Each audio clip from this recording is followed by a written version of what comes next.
Film star Akshay Kumar की security car का मुंबई के जूहू में एक्सीडेंट। मर्सिडीज ने मारी टक्कर। ऑटो रिक्शा से टक्कर के बाद पलटी एसयूवी ड्राइवर के अलावा रिक्शा में सवार 2 लोग भी घायल हुए।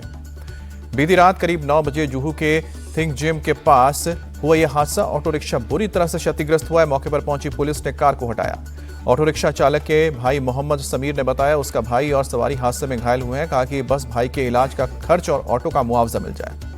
नोएडा इंजीनियर मौत के मामले में सीएम योगी का एक्शन। जांच के लिए 3 सदस्यीय एसआईटी का गठन हुआ। 5 दिन में रिपोर्ट पेश करने का निर्देश। इंजीनियर मौत के ताबड़तोड़ एक्शन। प्राधिकरण के सीईओ लोकेश एम को हटाया गया। नोएडा मेट्रो के एमडी सस्पेंड। बीजेपी को आज मिलेगा नया राष्ट्रीय अध्यक्ष। निर्विरोध चुने गए कार्यकारी अध्यक्ष नितिन नबीन के नाम पर सुबह 11:30 बजे किया जाएगा औपचारिक ऐलान। पीएम मोदी की मौजूदगी में बीजेपी मुख्यालय में नितिन नबीन के नाम का होगा ऐलान। नितिन नबीन के समर्थन में 37 से नामांकन पत्र किए गए हैं दाखिल। नितिन नबीन के नॉमिनेशन में बीजेपी शासित राज्यों के सीएम की मौजूदगी रही। शाह और राजनाथ भी दिखे। साथ ही योगी ने भी प्रस्ताव पत्र सौंपा। बीजेपी के सांसद अनुराग ठाकुर का बयान। नितिन नबीन का चयन युवाओं के प्रति हमारे कमिटमेंट को दर्शाता है। बिहार के नेता को पार्टी की कमान मिलने पर गर्व की बात की। बीजेपी सांसद रविशंकर प्रसाद का बयान। बीजेपी के सांसद बैजयंत पांडा ने खुशी जताई। कहा कि हमारे संगठन में जमीन से जुड़े कार्यकर्ता का सम्मान लोकतंत्र के हिसाब से हुआ चयन। नितिन नबीन के नामांकन पर बोले केंद्रीय मंत्री सुकांत मजूमदार। उनका नेतृत्व बेमिसाल साबित होगा। पूर्वी भारत की जीडीपी बढ़ाने पर फोकस रहेगा। नितिन नबीन के निर्विरोध चुने जाने पर शहनवाज हुसैन का बयान। राहुल और उनके आका को हमारे संगठन से सीखना चाहिए। भारत और यूएई के बीच लेटर ऑफ इंटेंट पर हस्ताक्षर। यूएई के प्रेसिडेंट ने इन्वेस्टमेंट बढ़ाने का भरोसा दिया। पीएम ने अपने आवास पर पश्मीना शॉल भेंट करके विदा किया। दोनों देशों के बीच साइन हुआ डिफेंस एग्रीमेंट। परमाणु क्षेत्र में भी भागीदारी बढ़ाने पर मंजूरी हुई। नेचुरल गैस, ऑयल प्रोडक्शन और खाद्य निर्यात बढ़ाने पर एग्रीमेंट। विकास से जुड़े प्रोजेक्ट्स में इन्वेस्टमेंट बढ़ाने पर भी सहमति। दोनों नेताओं के बीच गाजा, यमन और यूक्रेन युद्ध पर भी चर्चा हुई। पीएम मोदी ने यूएई के प्रेसिडेंट को अच्छा दोस्त बताया। कहा कि उनके नेतृत्व में दोनों देशों के संबंध और भी मजबूत हुए हैं। भारत आने पर यूएई के राष्ट्रपति का हुआ ग्रैंड वेलकम। एयरपोर्ट पर प्रोटोकॉल तोड़कर पीएम मोदी ने स्वागत किया। प्रधानमंत्री आवास तक एक ही गाड़ी पर बैठकर पहुंचे। राहुल गांधी रायबरेली ऊंचाहार में आज दोपहर 1:30 बजे जी राम जी एक्ट के खिलाफ करेंगे मनरेगा चौपाल। ग्राम पंचायत कर्मचारी और मजदूरों से संवाद करेंगे। चौपाल से पहले राहुल सुबह 11:15 बजे एमपी लैट्स कार्यक्रम का करेंगे उद्घाटन। 11:15 बजे राजीव गांधी स्टेडियम में Raebareli premier league T20 cricket tournament का उद्घाटन करेंगे। रायबरेली से पहले राहुल गांधी की कोची में यूडीएफ महापंचायत। कहा कि महान देश खामोशी में नहीं बनते हैं। बीजेपी ने बोलने की आजादी छीनी है। राहुल बोले बीजेपी सरकार ने तानाशाही को मॉडल बनाया है। आवाजें दबाकर उद्योगपतियों को सौंपी है विरासत। राहुल गांधी का आरएसएस पर भी हमला। कहा कि ये लोग सत्ता का केंद्रीकरण चाहते हैं। कांग्रेस सत्ता के विकेंद्रीकरण के लिए खड़ी है। पंजाब चुनाव को लेकर एक्टिव हुए राहुल गांधी। 23 जनवरी को पार्टी नेताओं के साथ बैठक करेंगे। सपा के चीफ अखिलेश यादव ने आज पार्टी के सभी सांसदों की बैठक बुलाई है। यूपी चुनाव में कैंडिडेट के नामों पर चर्चा होगी। यूपी सरकार के मंत्री ओम प्रकाश राजभर ने बनाई राष्ट्रीय स्वयंदेव सेना। प्रशिक्षण कार्यक्रम के दौरान 2.5 फीट का पीला डंडा बांटकर बताया बिना लाइसेंस का हथियार। ओम प्रकाश राजभर ने कहा कि इस सेना का मुख्य उद्देश्य वंचित, शोषित, पिछड़े, दलित और अल्पसंख्यक समाज के बच्चों को सही दिशा देना है। बिना लाइसेंस वाले हथियार का मतलब सेवा और सुरक्षा है। महाराष्ट्र निकाय में 29 मेयर पदों के लिए कैटेगरी के हिसाब से होगा सिलेक्शन। 22 जनवरी को निकलेगी आरक्षण की लॉटरी। उद्धव गुट को लॉटरी के जरिए मेयर बनाने पर भरोसा। अरविंद सावंत बोले एसटी एससी कैटेगरी का उम्मीदवार सिर्फ यूबीटी के पास है। मुंबई मेयर पद को लेकर जोड़तोड़ में जुटी कांग्रेस। बीजेपी को रोकने के लिए प्लान बना रही है। कांग्रेस नेता नसीम खान बोले बीजेपी को रोकने के लिए सब कुछ करेंगे।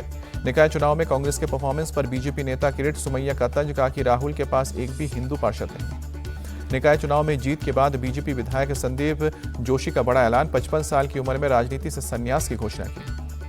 महाराजगंज में बीजेपी नेता गौतम तिवारी का नोटों के बंडल के साथ वीडियो वायरल हुआ। फर्श पर 500-500 के नोटों के बंडल मोबाइल लाइट में देखते नजर आए गौतम तिवारी। गौतम तिवारी ने वीडियो में दिखाए गए नोटों को बताया नकली। कहा कि तंत्र मंत्र के जाल में फंसाया गया। 1 करोड़ 43 लाख की ठगी का लगाया आरोप।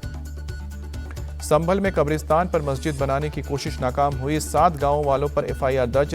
तथ्य छिपाकर सरकारी जमीन पर कब्जे का आरोप। काशी के मणिकर्णिका घाट पर पाल समाज का प्रदर्शन। पुलिस ने लाठीचार्ज करके भीड़ को खदेड़ा।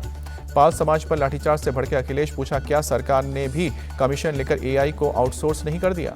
मणिकर्णिका विवाद पर बोले कांग्रेस के सांसद इमरान मसूद भावनाओं से खिलवाड़ करने वालों पर एफआईआर होनी चाहिए। यूपी कांग्रेस अध्यक्ष अजय राय का प्रहार। धरोहर को तोड़कर सरकार टैक्स कमाना चाहती है। काशी के दाल मंडी में ध्वस्तीकरण की कार्रवाई जारी। अवैध निर्माण को प्रशासन की मौजूदगी में तोड़ा गया।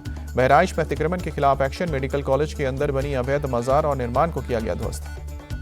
बंगाल में एसआईआर ड्राफ्ट लिस्ट से हटाए गए 1 करोड़ से ज्यादा मतदाताओं को दूसरा मौका। सुप्रीम कोर्ट ने दस्तावेज पेश करने के लिए 10 दिन की मोहलत बढ़ाई। सुप्रीम कोर्ट में ममता सरकार को निर्देश, वेरिफिकेशन के लिए पर्याप्त स्टाफ उपलब्ध कराना होगा, चुनावी प्रक्रिया में सुरक्षा से ना हो खिलवाड़। कोर्ट के फैसले से खुश है बंगाल के राज्यपाल, कहा कि गड़बड़ियों को ठीक करना असल लोकतंत्र की पहचान। कोलकाता में टीएमसी नेता कुणाल घोष ने एसआईआर कैंप का दौरा किया, कहा कि सुप्रीम फैसले से सच को साहस मिला। सुप्रीम कोर्ट के फरमान पर टीएमसी सांसद अभिषेक बनर्जी का बयान, बीजेपी की नाम काटने वाली साजिश एक्सपोज हुई है, ये बंगालियों की बड़ी जीत है। बंगाल में एसआईआर पर नहीं थम रहा है संग्राम। जामुड़िया में सुनवाई के दौरान बीजेपी और टीएमसी कार्यकर्ताओं में झड़प, दोनों पक्षों के लोग घायल हुए। मुर्शिदाबाद में भी वेरिफिकेशन को लेकर अराजकता, बीजेपी जिला अध्यक्ष की कार में तोड़फोड़, टीएमसी वर्कर्स ने आगजनी के बाद नारेबाजी की। शिवसेना यूबीटी सांसद प्रियंका चतुर्वेदी ने एसआईआर के बहाने साधा निशाना, कहा कि सुनियोजित तरीके से लोग विपक्ष को वोट देते हैं, उनके नाम काटे जा रहे हैं। प्रियंका चतुर्वेदी ने हमला बोलते हुए कहा कि उनके मुताबिक जो विपक्ष के साथ खड़ा है वो घुसपैठिया है और जो सरकार के साथ खड़ा है वो देश प्रेमी है। दिल्ली में पूर्व राष्ट्रपति रामनाथ कोविंद ने रिस्पॉन्सिबल नेशंस इंडेक्स नाम का एक ग्लोबल इंडेक्स लॉन्च किया। 154 देश के इंडेक्स में भारत को मिला है 16वां स्थान।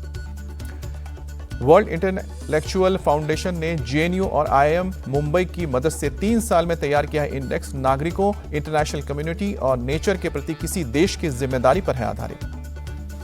वर्ल्ड इंटेलेक्चुअल फाउंडेशन के सचिव सुधांशु मित्तल ने कहा कि इस इंडेक्स का मकसद एक वैश्विक चर्चा की शुरुआत करना है, जिससे पता लगेगा कि कौन सा देश कितनी जिम्मेदारी से काम करता है। बुलंदशहर में हाईवे पर दर्दनाक सड़क हादसा, तेज रफ्तार कार बेकाबू होकर डिवाइडर से टकराई, सामने से आ रहे ट्रक ने रौंदा, 3 लोगों की मौत। मेरठ के रहने वाले बताए जा रहे हैं मृतक युवक। पुलिस ने परिजनों को दी है हादसे की सूचना। मौके से शवों को कब्जे में लेकर पोस्टमार्टम के लिए भेजा गया। पुलिस पूरे मामले की जांच में जुटी है। तमिलनाडु के कलाराकुरुची में नदी महोत्सव के दौरान हीलियम सिलेंडर फटने से एक शख्स की मौत, हादसे में करीब 18 लोग घायल। सभी घायलों को इलाज के लिए अस्पताल में भर्ती किया गया है। पुलिस मामले की जांच में जुटी है। यूपी के हापुड़ में एक घर की तलाशी के दौरान पुलिस ने बरामद की विस्फोटक सामग्री, गन कॉटन पाउडर के साथ पटाखा बनाने में इस्तेमाल होने वाले सामान मिले। घटना में शामिल हुए शख्स को पुलिस ने हिरासत में लिया। पूरे मामले की जांच की जा रही है। केरल के एर्नाकुलम में नंदीपारा के पास जंगल में लगी आग, एक बड़े इलाके में पेड़ जलकर खाक। आग पर काबू पाने के लिए स्थानीय प्रशासन जुटा। आसपास के इलाके में लोगों को किया गया सतर्क। जम्मू कश्मीर के किश्तवाड़ में छिपे हुए आतंकियों के लिए सर्च ऑपरेशन, सुरक्षा बलों ने एक आतंकी के अड्डे का खुलासा किया। राजस्थान के अजमेर में बैंक की छत काटकर भीतर घुसे चोर 2 लॉकर तोड़कर लाखों के गहने और कैश लेकर फरार हुए। चोरों ने आयरन कटर से काटे छत के लोहे के सरिये। सीसीटीवी फुटेज की मदद से चोरों की तलाश में जुटी है पुलिस की टीम। ओडिशा के मयूरभंज में नई बनी सड़क की गुणवत्ता पर सवाल उठा, नाराज लोगों ने किया विरोध प्रदर्शन। स्थानीय प्रशासन ने मामले की जांच की बात कही। रिपोर्ट के आधार पर कार्रवाई की तैयारी। बागपत में सट्टेबाजी के लिए अवैध घुड़दौड़ का आयोजन हुआ। सीसीटीवी के आधार पर आरोपियों की हो रही है तलाश। हापुड़ में व्यापारियों के साथ दबंगों की हैवानियत, मारपीट के बाद शख्स पर पिटबुल छोड़ा, 5 आरोपियों के खिलाफ केस दर्ज। यूपी के एटा में एक ही परिवार के 4 लोगों की हत्या से हड़कंप, आरोपियों की तलाश कर रही है पुलिस। राजस्थान के टोंक में एक घर में सिलेंडर ब्लास्ट, हादसे में किसी के हताहत होने की खबर नहीं। राजस्थान के उदयपुर में रफ्तार बनी जानलेवा, ओवर स्पीडिंग के चक्कर में कार का भीषण एक्सीडेंट, 4 लोगों की मौत, 2 लोग घायल। राजस्थान के भीलवाड़ा में पुलिस का फिल्मी अंदाज, चलते ट्रैक्टर पर चढ़कर माफिया को पकड़ने की कोशिश, कड़ी मशक्कत के बाद भी फरार हुआ आरोपी। राजस्थान के कोटा में हिस्ट्री शीटर के खिलाफ बुलडोजर एक्शन, आदिल मिर्जा के खिलाफ प्रशासन ने कार्रवाई की। सरकारी जमीन पर अतिक्रमण कर बनाया गया था मकान। राजस्थान के कोटा में मिला गौवंश का अवशेष, हिंदूवादी संगठन के कार्यकर्ताओं ने किया हंगामा। पार्श्वनाथ कोटियाड जैन मंदिर के पास मिले थे अवशेष। कर्नाटक के मैसूर में 2 पक्षों के बीच जानलेवा संग्राम, क्रिकेट खेलने पर हिंसक झड़प, पुलिस ने 6 लोगों को गिरफ्तार किया। एमपी के झाबुआ में मेले के दौरान हादसा, ड्रैगन झूला टूटने से 20 बच्चे घायल हुए। इंदौर में करोड़पति भिखारी का खुलासा, जांच में 3 आलीशान मकान, महंगी गाड़ी और कीमती एसेट्स भी मिले।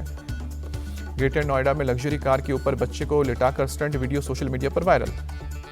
पुलिस ने मामले का संज्ञान लेते हुए कार के चालक को गिरफ्तार किया। गाड़ी मालिक और बच्चा दोनों सोशल मीडिया इन्फ्लुएंसर बताए जा रहे हैं। शत्रुजीत कपूर बने आईटीबीपी के नए डायरेक्टर, वो 1990 बैच का आईपीएस अधिकारी। गणतंत्र दिवस परेड के लिए किले में तब्दील, राजधानी चप्पे चप्पे पर फोर्स तैनात, सीसीटीवी से पूरे रूट की मॉनिटरिंग, 10,000 से ज्यादा खास मेहमानों के जुटने की संभावना।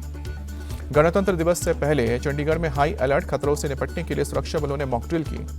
अमेरिका के साथ तनाव के बीच डेनमार्क के सैनिकों का दस्ता शीतकालीन प्रशिक्षण के लिए ग्रीनलैंड पहुंचा। डेनमार्क के मुताबिक सेना को आर्कटिक के मुश्किल हालातों में काम करने की ट्रेनिंग देना है मकसद। सीरिया के शद्दाद में सरकारी सेना और कुर्द लड़ाकों के बीच जंग का फायदा उठाकर आतंकवादी संगठन आईएसआईएस के आतंकवादी फरार हुए। आईएसआईएस के आतंकवादियों को रखने वाली जेलों के पास हुई थी झड़प। भारत में आज लॉन्च होगी टोयोटा की electric SUV car urban cruiser EV. 7 airbag, 360 degree camera और पार्किंग सेंसर, एक चार्ज में मिलेगी 344 किलोमीटर की रेंज। स्कोडा की कुशाक 2026 आज होगी launch. Sunroof, 360 degree camera, rear disc brake जैसे एडवांस फीचर्स। 10.5 लाख हो सकती है एक्स शोरूम कीमत। रियलमी का नियो 8 आज होगा लॉन्च। 8000 mAh बैटरी और 80 वॉट का super fast charger, full water protection के साथ मार्केट में आएगा डिवाइस। लावा का डुअल स्क्रीन वाला Blaze Duo 3 phone launch. 5000 mAh battery के साथ 33 वॉट चार्जिंग। फोन की शुरुआती कीमत 16,999 रुपए। भारत शटलर साइना नेहवाल ने बैडमिंटन से संन्यास लिया। 35 साल की उम्र में रिटायरमेंट का ऐलान किया। कहा कि अब बस बहुत हुआ। विमेंस प्रीमियर लीग में आज दिल्ली कैपिटल्स और मुंबई इंडियंस के बीच टक्कर। मुंबई दूसरे नंबर पर काबिज। दिल्ली की टीम 4 मैचों में 1 जीत के साथ आखिरी पायदान पर काबिज। विमेंस प्रीमियर लीग के प्लेऑफ में पहुंचने वाली पहली टीम बनी है रॉयल चैलेंजर बेंगलोर। 5 मैचों में 5 जीत के साथ पॉइंट्स टेबल में पहले नंबर पर पहुंची आरसीबी ने अपने 5वें मैच में गुजरात जायंट्स को 61 रनों से हराया। आरसीबी ने पहले खेलते हुए 179 रनों का दिया था लक्ष्य। गुजरात की टीम 8 विकेट खोकर 117 रन बना सकी।